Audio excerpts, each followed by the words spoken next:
Hello everyone, welcome to chemistry class. Previous classes में हमने reaction mechanism का basic introduction देखा था एंड रिएजेंट के डिटेल में स्टडी की थी। इस वीडियो में हमें इलेक्ट्रोमेरिक इफेक्ट की स्टडी करनी है, तो स्टार्ट करते हैं।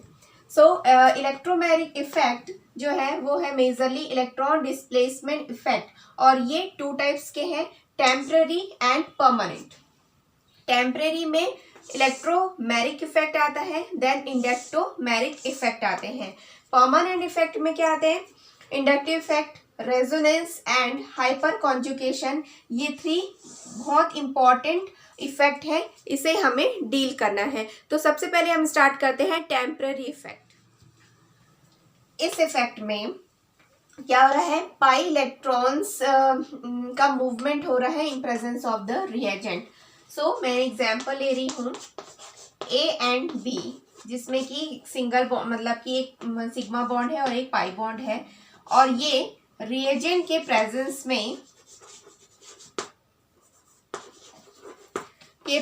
में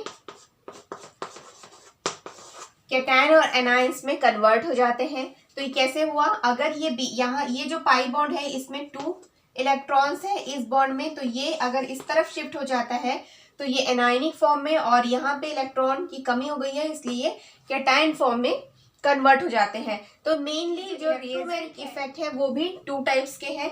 तो इसे हम शो करते हैं प्लस ई इफेक्ट और माइनस ई इफेक्ट। तो प्लस ई में क्या होगा? देखिए यहाँ पे मैंने लिया है एल्कीन लिया है, ये H H H और ये H। अगर यहाँ पे कोई इलेक्ट्रोफाइल आएगा, इलेक्ट्रोफाइल्स मीन्स हमने पिछले वीडियो में ही पढ़ा है, पिछले क्लासेस में हमने पढ़ा था कि जो इलेक्ट्रोफाइल्स होते हैं वो क्या होते हैं? इलेक्ट्रॉन लविंग स्पीशीज होते हैं या फिर इलेक्ट्रॉन डेफिशिएंट स्पीशीज होते हैं। तो अगर मैं यहाँ पे इलेक्ट्रोफाइल्स अटैक करवा रही हूँ, इसका मतलब ये है कि देखिए यहाँ पे जो 2 इलेक्ट्रॉन शिफ्ट हुए थे, तो यहाँ पे भी इस पाई बॉन्ड के जो इलेक्ट्रॉन है वो इस कार्बन पे शिफ्ट हो सकते हैं, इस कार्बन पे भी शिफ्ट हो सकते हैं, क्योंकि दोनों ही इन्वायरमेंट सेम है, दोनों का इन्वायरमेंट जो है सेम है। तो जब यह यहाँ पे मैंने इसे शिफ्ट कराया तो ये हो जाएगा नेगेटिव और ये हो जाएगा पॉजिटिव। तो अब देखिए, जो कि ये क्या है? इलेक्ट्रोफाइल है। इलेक्ट्रोफाइल किस पे अटैक करता है? इलेक्ट्रॉन लविंग स्पीशीज पे। तो यहाँ पे इलेक्ट्रॉन ज्यादा है इसलिए ये जो है ये इस पे अटैक करेगा और बन जाएगा प्रोडक्ट। अब यहाँ पे पाई बॉन्ड खत्म हो गया, सिंगल बॉन्ड, ये H और ये 2H है, इसमें H और H, और ये जो इलेक्ट्रोफाइल है वो यहाँ पे ऐड हो जाएगा। तो इस इफेक्ट को हम क्या कहते हैं? Plus E effect. अब माइनस ई इफेक्ट में कोई इस इलेक्ट्रोफाइल की जगह पे क्या आ जाएगा? न्यूक्लियोफाइल आ जाएगा, तो वो कहलाता है माइनस ई इफेक्ट। सपोज अगर इसी एल्कीन में इलेक्ट्रॉन इधर शिफ्ट हो चुके हैं, तो ये हो गया है नेगेटिव और ये हो गया है पॉजिटिव। तो अब हम क्या किसके साथ अटैक करवाएंगे? न्यूक्लियोफाइल, क्योंकि यहाँ पे माइनस है, मींस यहाँ पे इलेक्ट्रॉन लविंग स्पीशीज नहीं आएगा। कौन से आएगा? न्यूक्लियस लविंग स्पीशीज या इलेक्ट्रॉन रिच केमिकल स्पीशीज। तो यहाँ पे हम अटैक कराएंगे न्यूक्लियोफाइल का। तो इन दोनों में से किस कार्बन पे होगा? तो इस पे, क्योंकि वो न्यूक्लियस मीन्स न्यूक्लियस में किसी भी एलिमेंट या एटम के न्यूक्लियस में क्या प्रेजेंट होते हैं? प्रोटॉन और न्यूट्रॉन्स। तो जो प्रोटॉन्स होते हैं वो पॉजिटिवली चार्ज होते हैं और न्यूट्रॉन तो न्यूट्रल चार्ज होते हैं, इसलिए जो न्यूक्लियस होता है वो कैसा होता है? पॉजिटिवली चार्ज होता है। इसलिए जो न्यूक्लियोफाइल है वो कहाँ पे अटैक करेगा? इस कार्बन पे अटैक करेगा, और यहाँ पे प्रोडक्ट बनेगा C, single bond C, H H, then nucleophile इस कार्बन पे अटैच हो जाएगा, और यहाँ पे सेम हमने हाइड्रोजन लिए हैं। हाँ, और यहाँ पे आएगा ये नेगेटिव और यहाँ पे आ जाएगा पॉजिटिव, क्योंकि ये चार्ज बैलेंस होना चाहिए। यहाँ पे 3 ही कार्बन की जो वैलेंसी है वो कितनी है? 3 है, 3 बॉन्ड्स है, इसमें कितनी होनी चाहिए? 4। तो 4 नहीं है, इसलिए ये क्या है? ये कार्बोकैटायन है, deficient electron deficient chemical species है, और ये क्या है?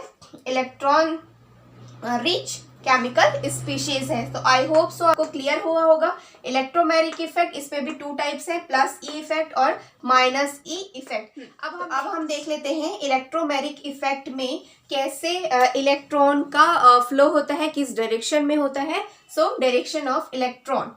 तो ये 2 टाइप्स हैं again. When A and B have the different electronegative compounds, ऐसे कंपाउंड जिसमें कि डिफरेंट इलेक्ट्रोनेगेटिव एलिमेंट प्रेजेंट हो, और ऐसे जिसमें almost same electronegative element present हो। अब देखिए, जैसे एग्जांपल है, ये है कार्बोनिल ग्रुप, ये है CN ग्रुप, और यहाँ पे ये कार्बोनिल ग्रुप में ही आएगा।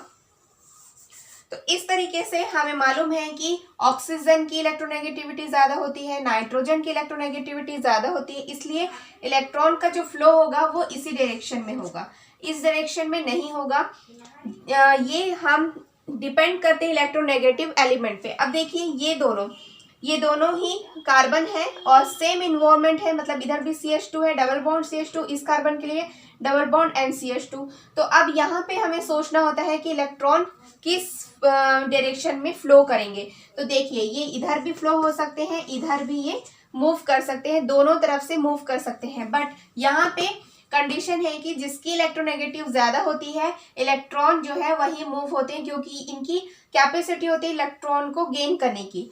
सिमिलरली इन दोनों इलेक्ट्रॉन्स को भी नाइट्रोजन ही गेन करेगा, अट्रैक्ट करेगा, देन ऑक्सीजन में भी ये ही अट्रैक्ट करेंगे। तो सिमिलरली ये 3 इफेक्ट आपको 3 जो एग्जाम्पल्स हैं आपको क्लियर हुए होंगे।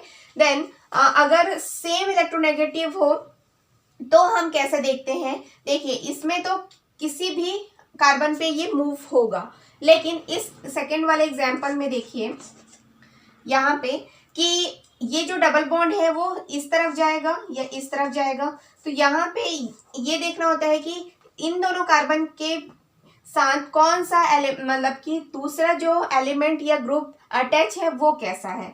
तो ये जो CH3 ग्रुप है, ये प्लस I इफेक्ट कहते हैं इसको, प्लस I और प्लस H इफेक्ट। अभी हमने ये इफेक्ट नहीं पढ़े हैं क्योंकि ये परमानेंट इफेक्ट्स हैं, inductive effect and hyper conjugation. आगे क्लास में हमें इन्हीं इफेक्ट को डील करना है। तो अभी बस इतना मैं बता रही हूँ कि जो CH3 ग्रुप है वो क्या है, प्लस I इफेक्ट वाला ग्रुप है। इलेक्ट्रॉन को क्या करता है, ये डोनेट करता है। मीन्स ये जो CH3 है वो अपने इलेक्ट्रॉन को कैसा करेगा, ये डोनेट करेगा। अब डोनेट करने के बाद इस इलेक्ट्रॉन के पास, इस कार्बन के पास ज़्यादा इलेक्ट्रॉन हो जाएंगे और इस इलेक्ट्रॉन के पास क्या हो जाएगा, कम हो जाएगा। तो ये क्या करेगा, इसको मतलब कि ये फ्लो होंगे इस डायरेक्शन में, क्योंकि ये इलेक्ट्रॉन इसको दे रहा है, ये इसको दे रहा है। तो इस तरीके से यहाँ पे जो पाई बॉन्ड के जो इलेक्ट्रॉन है वो इस डायरेक्शन में फ्लो होंगे।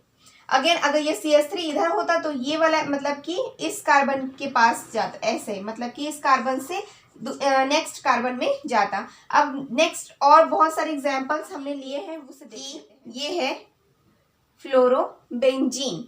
तो अब इसमें देखिए यहाँ पे सभी में तो कार्बन प्रेजेंट है, कार्बन एंड हाइड्रोजन, और ये है फ्लोरीन। तो आपको मालूम है कि जो मोस्ट इलेक्ट्रोनेगेटिव एलिमेंट है सबसे ज़्यादा वो है फ्लोरीन। तो ये क्या करेगा, इलेक्ट्रॉन को ये इधर अपने तरफ शिफ्ट करेगा, ये इलेक्ट्रॉन को अपनी तरफ शिफ्ट करेगा। फिर इस तरीके से ये पूरी रिंग में रोटेट होंगे पाई बॉन्ड। तो ये जो पाई बॉन्ड है इसके जो इलेक्ट्रॉन्स है वो ये शिफ्ट करेगा। अब देखिए नाइट्रो ग्रुप है, नाइट्रो ग्रुप भी यहाँ पे कार्बन है, और कार्बन और नाइट्रोजन में क्या होते हैं, नाइट्रोजन मोस्ट इलेक्ट्रोनेगेटिव कंपाउंड्स होते हैं। सॉरी, पाई बॉन्ड ऐसे बनाना है इस तरीके से। तो ये जो पाई बॉन्ड है ये भी ले लेगा, क्योंकि इस नाइट्रोजन की इलेक्ट्रोनेगेटिविटी कार्बन से ज़्यादा है। अब देखिए यहाँ पे सेम इलेक्ट्रोनेगेटिव एलिमेंट्स हैं, नहीं ये वाला नहीं।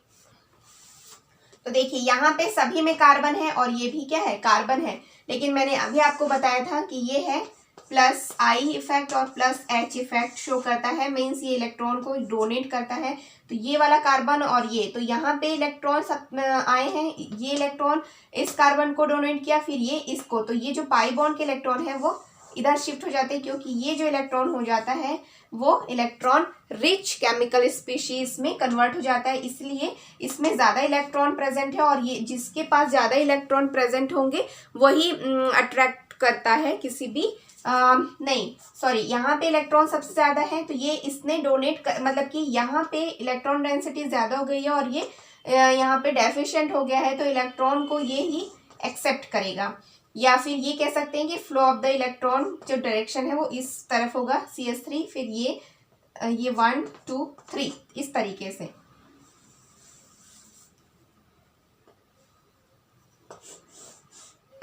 CH3 तो यहाँ पे इलेक्ट्रोनेगेटिविटी का कॉन्सेप्ट नहीं आएगा क्योंकि यहाँ पे सेम इलेक्ट्रोनेगेटिव है, तो यहाँ पे फ्लो होगा इस डायरेक्शन में, फिर इस कार्बन से इस डायरेक्शन में होगा, और ये जो पाई बॉन्ड है वो ये वाले मतलब कि ये जो कार्बन है वो इस पाई बॉन्ड के इलेक्ट्रॉन को अपनी तरफ अट्रैक्ट कर लेगा। तो ये जो इलेक्ट्रोमैग्नेटिक इफेक्ट है ये टेम्पररी है, स्पॉन्टेनियस है।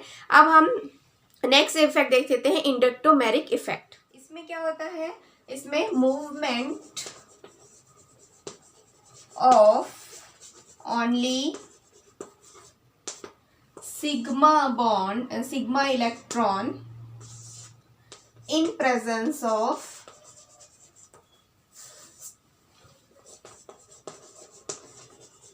presence of reagent। Electromagnetic effect में पाई बॉन्ड का मूवमेंट होता है और इसमें सिग्मा बॉन्ड का मूवमेंट होता है। तो सपोज मैंने ये रिएजेंट लिया है जिसमें A और B मॉलिक्यूल्स प्रेजेंट है, और ये रिएजेंट के प्रेजेंस में यहाँ पे देखिए कि इसके पास जो 2 इलेक्ट्रॉन्स प्रेजेंट हैं वो किस डायरेक्शन में जाएगा। अगर ये दोनों इस डायरेक्शन में जाते हैं तो यहाँ पे आ जाएगा ये पॉजिटिव एंड B नेगेटिव। अगर ये वाला इलेक्ट्रोनेगेटिव होगा ज़्यादा और ये इलेक्ट्रॉन को ले लेगा अपनी तरफ इन प्रेजेंस ऑफ रिएजेंट, तो क्या होगा, ये A नेगेटिव और B पॉजिटिव। तो ये डिपेंड करता है कि किसकी इलेक्ट्रोनेगेटिविटी। इस वीडियो में हमने इलेक्ट्रोमैग्नेटिक इफेक्ट की स्टडी की है जिसमें कि मेनली हमने 2 इफेक्ट्स की स्टडी की, electromagnetic effect and inductomagnetic effect. So next video में हमें टेम्पररी इफेक्ट लेना है जिसमें कि 3 इंपॉर्टेंट इफेक्ट है, inductive effect, resonance effect and hyperconjugation. So ये वीडियो आपके लिए हेल्पफुल रही होगी। Thank you so much for watching.